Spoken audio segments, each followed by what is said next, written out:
신앙생활을 잘 한다는 것은 기적을 체험하거나 자기 열심을 불태우는 일이 아니랍니다. 하느님께 신뢰를 두고 지금 나의 삶을 기쁘게 행복하게 참되게 굳세게 살아가는 것이랍니다. 하느님의 말씀을 듣고 하느님께 기도하는 일이 필요합니다. 하느님께서 얼마나 우리 가까이에서 우리를 사랑하시고 함께 하시는가를 깨닫게 된답니다.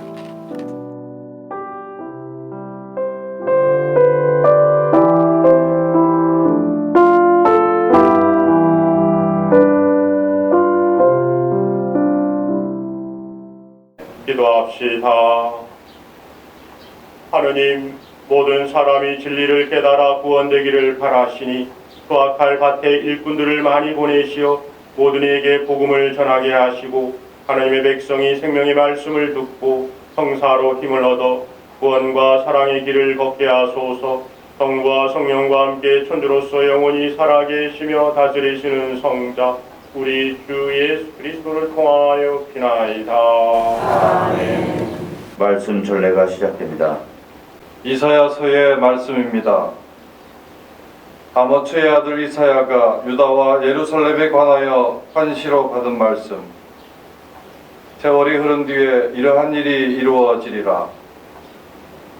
주님의 집이 서 있는 산은 모든 산들 위에 굳게 세워지고 언덕들보다 높이 솟아오르리라. 모든 민족들이 그리로 밀려들고 수많은 백성들이 모여오면서 말하리라. 자, 주님의 산으로 올라가자. 야곱의 하느님 집으로. 그러면 그분께서 당신의 길을 우리에게 가르치시어 우리가 그분의 길을 걷게 되리라. 이는 시온에서 가르침이 나오고 예루살렘에서 주님의 말씀이 나오기 때문이다. 그분께서 민족들 사이에 재판관이 되시고 수많은 백성들 사이에 심판관이 되시리라. 그러면 그들은 칼을 쳐서 보습을 만들고 창을 쳐서 낫을 만들리라. 한 민족이 다른 민족을 거슬러 칼을 쳐들지도 않고 다시는 전쟁을 배워 익히지도 않으리라. 야곱 집안아, 자, 주님의 빛 속에 걸어가자. 주님의 말씀입니다.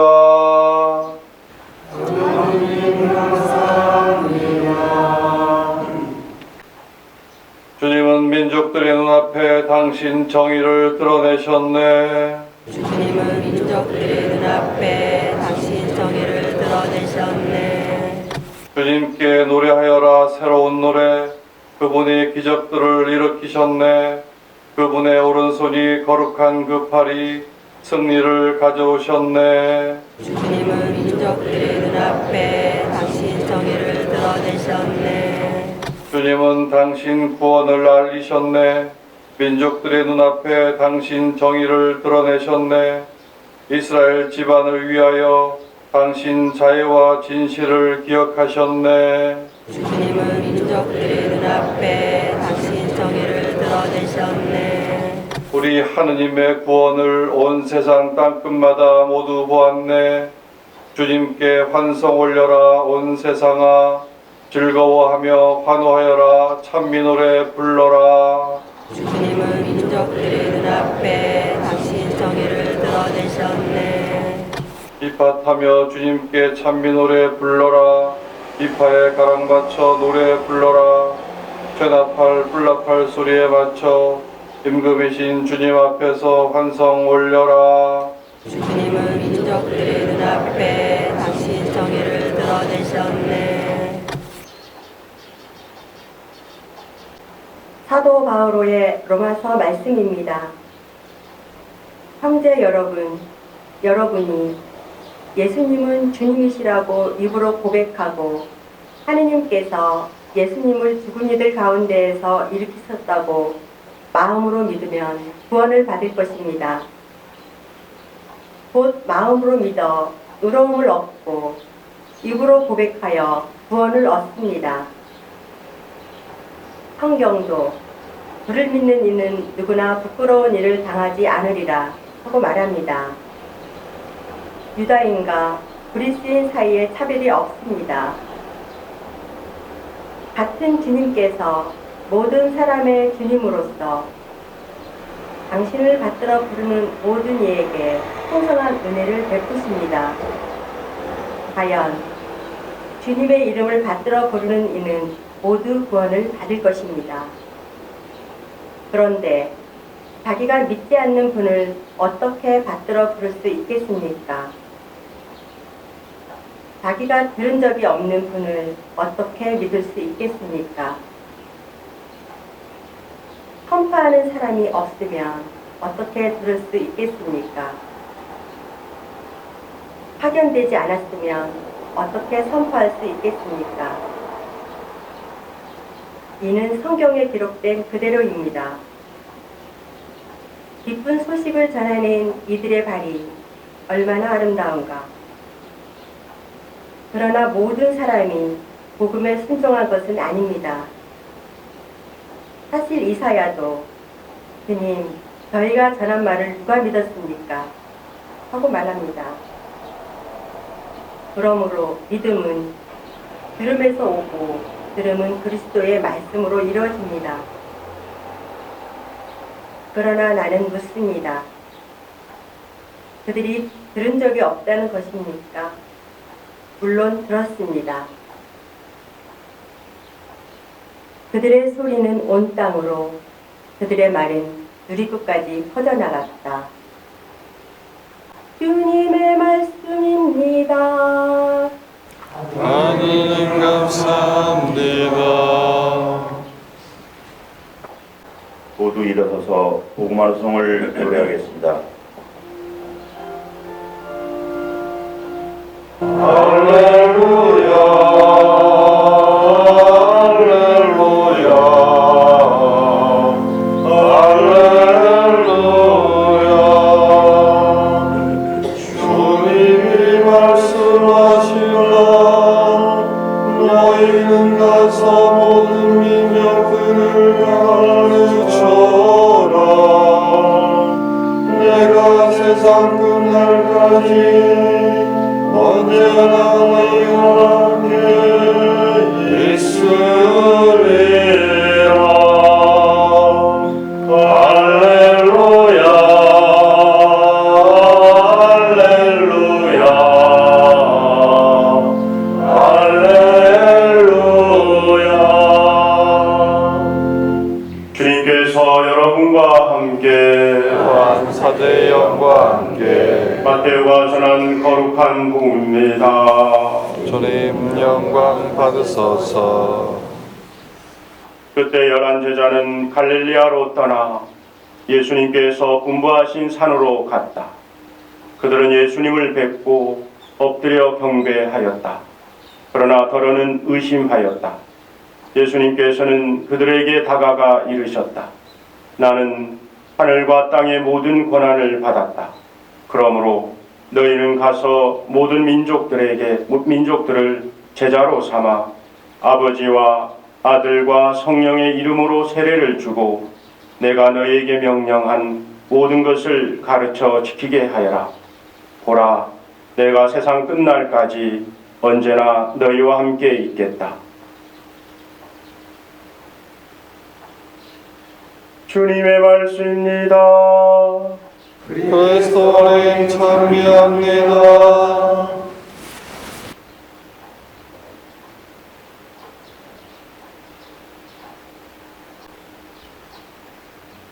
참 예수님 참 예수님 사랑합니다. 사랑합니다. 화면을 보시면 오른쪽에 있는 분은 교황 베네딕토 15세이시고 또 왼쪽에 있는 분은 여러분들이 잘 아시는 교황 프란치스코이십니다. 1919년 우리 교황 베네딕토 15세는 교서 가장 위대한 임무라는 교서를 발표합니다. 이 교서는 성교는 무엇인지 그리고 선교사들은 어떤 자세를 가지고 살아야 되는지 하는 내용이 담긴 중요한 교서입니다. 이 교서가 발표된 지 100년이 지났습니다. 바로 이 100년을 기념해서 우리 교황 프란치스코께서는 바로 오늘 이 10월 한 달을 정교의 달로, 특별 정교의 달로 정하십니다. 그리고 1970년 우리 한국 교회는 오늘을 정교 주일로 저정해 놓고 있습니다. 바로 이처럼 뜻깊은 날을 맞이해서 성교의 활성화를 기억하고 기도드리기 위해서 이 날을 마련했습니다. 이 날을 맞이해서 예수 그리스도께서 맡기신 성교의 의미가 무엇인지를 해석해 볼 수 있도록 하겠습니다. 우리 제주교구는 매년 교세가 미세하나마 지속적으로 증가하고 있습니다. 인구 대비 신자율이 12.1%이고 서울대교구 다음으로 높습니다. 여러분들이 잘 알다시피 우리 한국에서는 개신교 신도들이 천주교 신자들보다 다 많습니다. 서울부터 비롯해가지고. 그런데 전국에서 유일하게 개신교 신도들보다 천주교 신자가 많은 데가 우리 제주교구입니다. 그래서 제주교구는 7만 6천 명이고, 그리고 개신교는 5만 명 정도 됩니다. 그리고 특이한 것은 주일 참석 신자입니다. 주일 참석 신자가 우리 한국교회 평균이 갈수록 줄어들어가지고 평균 한 18% 정도 됩니다. 주일 참석 신자가. 그런데 우리 제주교구는 작게는 25%, 많게는 40%, 그 시외 본당, 어느 본당 같은 경우는 50%도 됩니다. 이처럼 주일을 지키는 신자들이 한국교회 평균을 상회하고 있습니다. 물론 이러한 어떤 그 빛 가운데 그늘도 있습니다. 이렇게 과학기술이 발달하면서 영성의 빈곤과 같은 그늘도 있습니다. 그러나 이런 그늘이 있음에도 불구하고 성교적인 측면에서 본다라고 하면 두드러진 성교의 결실을 맺고 있다라고 하는 것은 맞습니다. 여기서 우리 교황 프란치스코는 성교를 주님을 향한 믿음과 희망과 이 사랑의 세 가지 덕, 향주 3덕이죠. 이 향주 3덕을 실천하는 고귀한 신앙의 행위라고 이야기를 합니다. 원래 교회에서 말하는 이 성교는 미시오입니다. 미시오라고 하는 것은 어떤 뜻이냐 하면 하나님을 전혀 모르는 사람에게 다가가 가지고 복음을 직접 전하는 일을 미시오라고 이야기합니다. 그런데 시간이 흐르면서 지금에 와서는 이 성교의 개념이 매우 확장되어 있습니다. 지금은 입으로 전하는 그러한 일을 넘어서 가지고 성교를 에반젤리자시오, 이 뜻은 무슨 뜻이냐면 주님의 복음을 자신의 일상생활에서부터 직접 드러내어 보여주는, 증거하는 삶을 성교라고 이야기합니다. 전하는 일도 중요하지만 복음을 받아들인 사람이 자기의 일상생활에서부터 직접 살아가는 것이 더 중요하다라고 해서 성교를 증거라고 이야기를 합니다. 이와 관련해서 오늘 말씀은 우리에게 더 깊은 뜻을 전해주고 있습니다. 제1독서에서 이사야 예언자는 이런 말씀을 합니다. 모든 민족들이 주님의 산으로 밀려들 것이다. 이 안에 하느님의 뜻이 무엇인지가 담겨 있습니다. 하느님께서는 유다인과 이방인 구분 없이 세상의 수많은 사람들이 당신의 자녀가 되기를 바라십니다.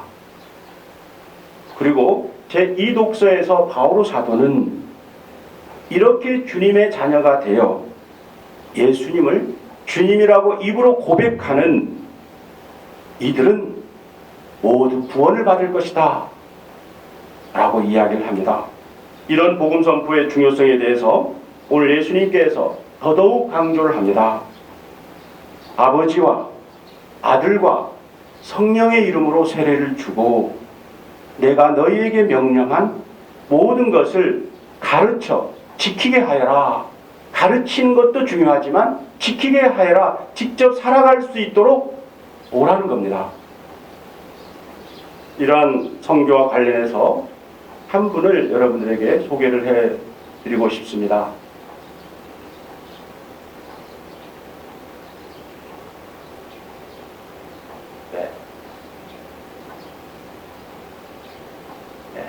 혹시 이 신부님 보신 분 계십니까? 네, 이분은 이탈리아 출신으로 오블라티 선교 수도회 소속 신부님인데 이름은 보르도 빈첸시오 신부님이십니다. 신부님은 1987년 사제품을 받습니다. 사제품을 받고는 바로 이탈리아나 아프리카에서 선교 활동을 합니다. 그러다가 1990년 한국에 입국을 합니다. 그리고는 한국에 입국하자마자 가장 먼저 한 일이 있어요. 그것은 무엇이냐면 자신의 이름을 바꿉니다. 어떻게 바꾸느냐면 김대건 신부님의 성 김을 붙이고 그리고 자신은 하느님의 종으로 살고 싶다 라고 해가지고 하종 하느님의 종으로 살고 싶다 해서 하종이라 붙여가지고 이름을 김하종이라고 이렇게 바꿉니다. 그래서 보르도 빈첸시오의 신부님에서 이제 김하종 신부님으로 바꾸는데 그 이름을 바꾼과 동시에 자기 자신이 다짐을 해요. 어떻게 다짐을 하냐면 신부님은 이제부터 이 나라는 내 나라이고 내 민족이다. 그리고 자신은 이곳에서 뼈를 묻을 각오로 선교 활동을 하겠다고 다짐을 합니다. 그런 가운데 1998년 IMF가 발생하고 그리고 IMF 여파로 수많은 사람들이 길거리로 내몰려요. 어렵고 힘든 일이 생겨나자 신부님은 이분들을 위해서 가장 할 수 있는 일이 무엇일까를 생각하다가 경기도 성남시 모란시장 인근에 전국 최초로 저녁 무료급식소인 안나의 집을 운영합니다. 보통 낮에 무료급식소를 운영하는 데는 있었지만 저녁에 무료급식소를 할 때는 전국 최초로 신부님이 하십니다. 오후 4시 30분부터 7시까지 오갈 데 없는 노숙인들에게 저녁 식사를 제공합니다. 하루에만도 550명이 넘는 분들이 와서 한 끼 식사를 했다고 합니다. 그런데 이 한 끼 식사는 단지 한 끼로 끝나는 것이 아니라 그분들에게는 다시 살아갈 수 있는 희망과 위로를 얻게 되는 중요한 일이었던 겁니다. 그리고 10여 년이 지나면서 그 식사를 한 분들만 해도 수백만 명이 넘는다고 합니다. 그 신부님은 단지 육신의 허기로 이렇게 끝나는 것이 채우는 것으로 끝나는 것이 아니라 그분들이 다시 일어서 살 수 있도록 의료, 교육, 자활 프로그램까지도 운영해 오고 있답니다. 그러던 중에 신부님은 그 중간중간에 감당할 수 없는 어려움을 겪습니다. 어떤 어려움이 있을까요? 가장 큰 어려움은 턱없이 봉사자들이 부족했다는 겁니다.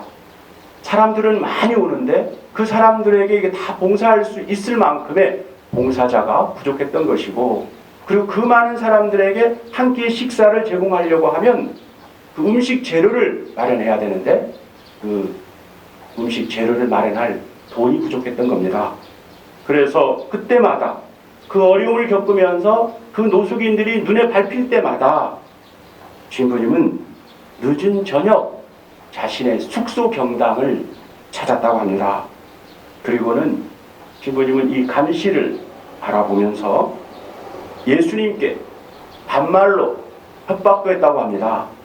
뭐라고 했느냐면 예수님 앞으로 도와주지 않으면 안나의 집을 문을 닫고 이탈리아로 돌아가 버릴 거야.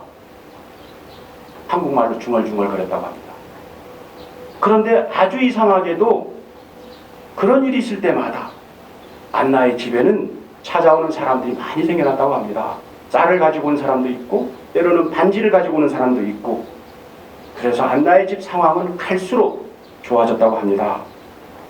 이러한 놀라운 일을 하는 신부님은 정작 자신을 고백하건대 자신은 놀라운 기적보다 매일 일상 속에서 작은 기적들을 체험하면서 자신은 스스로 그 안에서 주님을 만난다고 고백을 합니다.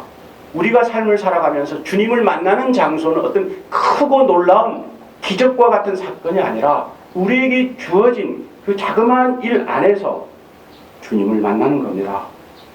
그리고 신부님은 또한 고백합니다. 성교는